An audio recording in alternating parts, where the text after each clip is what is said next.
الحمدللہ کفا وسلام علی عبادہ الذین اصطفیٰ اما بعد اعوذ باللہ من الشیطان الرجیم بسم اللہ الرحمن الرحیم والعصر ان الانسان لفی خسر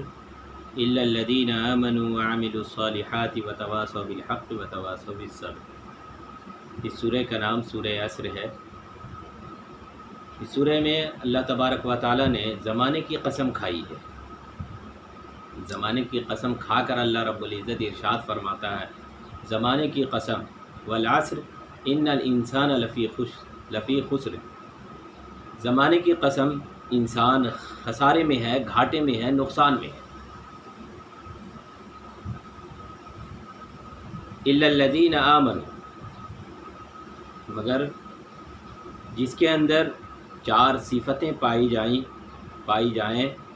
چار صفتیں جن کے اندر پائی جائیں گی، چار خوبیاں جن کے اندر ہوں گی، وہ کامیاب ہوں گے۔ الا الذین آمنوا، نمبر ایک الا الذین آمنوا، مگر وہ لوگ جو ایمان لائے۔ پہلے اللہ نے کہا کہ زمانے کی قسم انسان خسارے میں ہے، گھاٹے میں ہے، یعنی سارے انسان خسارے اور گھاٹے میں ہیں۔ پھر اللہ رب العزت نے ارشاد فرمایا ان میں سے چار کو چھوڑ کر، وہ چار کون کون ہیں؟ الا الذین آمنوا، نمبر ایک وہ لوگ جو ایمان لائے، جنہوں نے اللہ کو ایک مانا، اللہ کو وحدہ لا شریک مانا، صرف اللہ ہی کی عبادت کرنی ہے، اللہ کے سوا کوئی معبود نہیں، اللہ کو ایک جاننا، ایک ماننا اور اللہ کی کہی ہوئی باتوں پر ایمان لانا۔ جن لوگوں نے الا الذین آمنوا، جو لوگ ایمان لائے، اللہ کے ایک ہونے پر ایمان لائے، محمد رسول اللہ صلی اللہ علیہ وسلم کے رسول ہونے پر ایمان لائے، اللہ رب العزت کے فرمان کو سچ مانا، اللہ کے رسول صلی اللہ علیہ وسلم کی باتوں کو سچ مانا اور اللہ اور اس کے رسول کے حکم کے مطابق زندگی گزاری، وہ ایمان والے ہیں۔ الا الذین آمنوا، نمبر دو وعملوا الصالحات، جو لوگ ایمان لے آئے اور اس کے بعد ایمان لانے کے بعد وعملوا الصالحات، نیک عمل کیے۔ الا الذین آمنوا وعملوا الصالحات وتواصوا بالحق، تیسری صفت جو حق کی تلقین کرتے ہیں ایک دوسرے کو، یعنی جو سچی بات ہے، جو اچھی بات ہے، جو حق ہے، وہ حق دوسرے کو بھی بتاتے ہیں، دوسروں کو بھی اس کی تلقین کرتے ہیں، حق کی تلقین کرتے ہیں۔ وتواصوا بالحق، تو تین صفتیں پائی گئی، الا الذین آمنوا، جو لوگ ایمان لائے، وعملوا الصالحات، نیک عمل کیے، وتواصوا بالحق، اور وہ حق کی تلقین کرتے رہے، اچھی باتیں، اسلام کی باتیں، اللہ اور اس کے رسول کی باتیں دوسروں تک پہنچاتے رہے۔ وتواصوا بالحق وتواصوا بالصبر، چوتھی صفت وہ صبر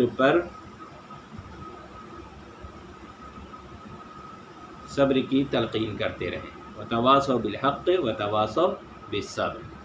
اگر کسی پر مصیبت آ جائے تو وہ صبر کی تلقین کرے۔ صبر یعنی جم جانا،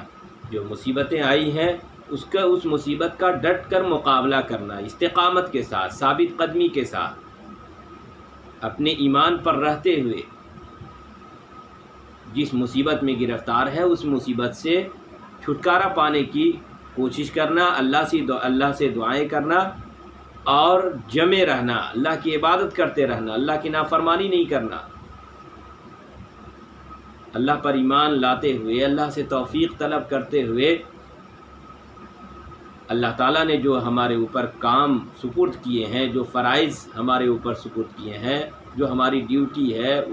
ان ڈیوٹی کو انجام دیتے ہوئے، اپنے فرائض کو انجام دیتے ہوئے ہم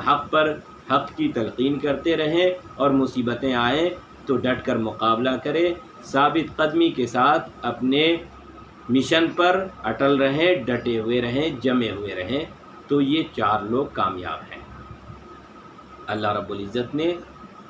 اس سورہ کے اندر تفصیل بیان کر دی ہے کہ انسان گھاٹے میں ہے، اگر 4 صفتیں ان کے اندر پائی نہیں جائیں گی تو سارے کے سارے انسان گھاٹے اور نقصان میں ہیں۔ جو لوگ ایمان لائیں گے، نیک عمل کریں گے، حق کی تلقین کریں گے، حق پر ڈٹے رہیں گے، حق کی وصیت کریں گے، حق کی تلقین کریں گے، وہی لوگ کامیاب ہیں۔ تو اس صورت کے اندر ہمیں یہ سبق ملتا ہے کہ ہم اللہ اور اس کے رسول پر صحیح طور پر ایمان رکھیں، اللہ اور اس کے رسول کی کہی ہوئی باتوں پر ایمان رکھیں اور ان کے فرمان کے مطابق زندگی گزاریں، نیک عمل کرتے رہیں۔ کسی چھوٹی نیکی کو بھی چھوٹی نیکی نہ سمجھیں، وہی ہماری نجات کا ذریعہ بن سکتی ہے۔ تو نیک کام کرتے رہیں، وتواصوا بالحق، اور حق کی تلقین کرتے رہیں۔ جو ہم جانتے ہیں اسلام کی باتیں، جو قرآن کی باتیں ہمیں معلوم ہیں، جو اللہ اور اس کے رسول کی تعلیمات سے